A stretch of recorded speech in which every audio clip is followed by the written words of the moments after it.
on what planet is it fair to tax a gain that hasn't happened and might not even happen? I mean, doesn't that shoot the idea of investing for people who work hard? Look, I think you need to look at this through the lens of what's fair across the board. And, people who have, millions and millions of dollars in superannuation, being able to have, special tax settings versus, the rest of the population who are struggling and worried about what their super balance is going to look like at retirement. Is there even going to be enough in there? I mean, that's my focus, making sure that everyday hard-working Australians can actually retire with enough money in the bank.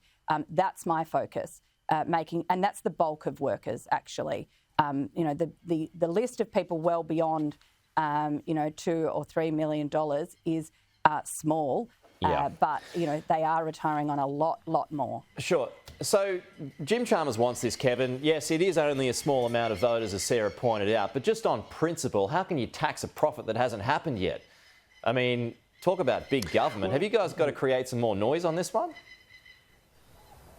Pete, this is a really extreme policy, and it's extremely dangerous policy because it's not indexed as well. So this is the $2 or $3 million cap, whichever one they land at. But the point you made of taxing unrealised gains is unprecedented, and it actually will make superannuation in this country an unsafe investment for a lot of Australians. I mean, the Greens go on with their slogans about taxing billionaires. These are people who are accumulating a superannuation fund that they can retire on, that they don't have to rely on government for a pension. So taxing unrealised gains, what does it mean? It means if you buy some shares in your super fund, they go up and you've realised a gain, or you haven't realised a gain and they've gone up in value, you get taxed on that increased value of the shares. But if they come back down, which they often do in the share market and a lot of other investments, don't get reimbursed the tax you paid. This is exceptionally extreme policy. It's what we expect from the Greens, and Labor and Greens in a minority government taxing unrealised gains in superannuation makes superannuation an unsafe investment in this country. Well, and where does that lead?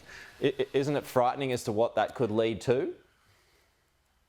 Well, I don't think people will be withdrawing money from their superannuation, which is not healthy for them either, and their retirement. But what policy could come next? If you're going to go after gains that haven't happened yet, I mean, what idea could come from the Treasurer after that, with the support of the Greens, if it's a minority government?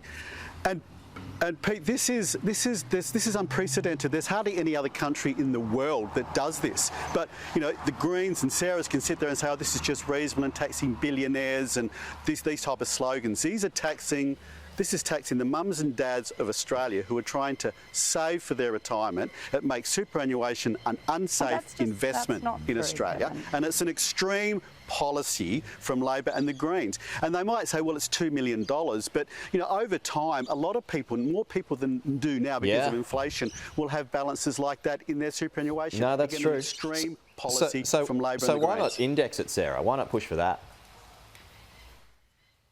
Look, I think in the new parliament, if the Greens are there in balance of power and there is a Labor government, a lot of things are going to be on the table, and the Greens are going to hold Labor to account, keep them honest and push for things that really do deliver on those cost of living relief measures that people want.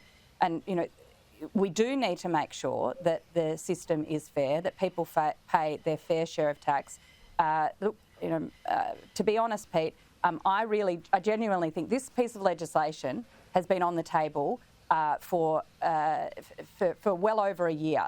And, it's desperate now of the Liberal Party and the Coalition to bring this out and try and whip up a scare campaign. It's because their campaign is off the rails. And all you need to do is look at what's going on, look at the polls, look at what's going on. Pre-poll's been open for 2 days now, and it's quite clear that Peter Dutton's campaign has tanked. It's in the toilet, and now they're kind of grasping for whatever they can to hold the furniture.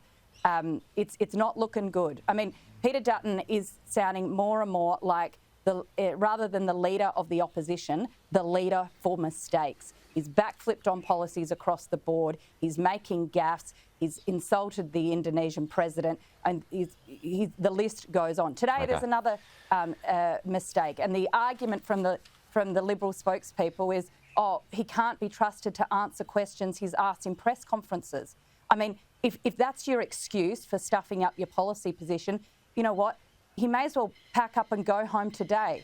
We've got another 8 days of this, and if we can't trust what the Leader of the Opposition says, you know, what's the point of him? All right, we'll have to leave it there. Sarah and Kevin. Kevin, are you troubled by those plovers or what Sarah's saying more? The plumbers, no, they're leaving me alone. Look, Pete, there's, you know, the polls in 2019 were saying something too, and we won that election. I'm in regional Australia, Pete, and spent the whole campaign in regional Australia. The antipathy and the dislike and the distrust of the Labor government and the Greens here is very strong. Sarah from Adelaide, Kevin from Woolgoolga. I reckon, Kevin, you're going to have to start unhooking your wagon to the Liberal Party soon, mate. They're dragging you down. All right, we'll leave it there. Well, I know your wagon's very heavily hooked to the Labor Party, and that scares me. Believe you me, Sarah. Okay, we'll leave it there.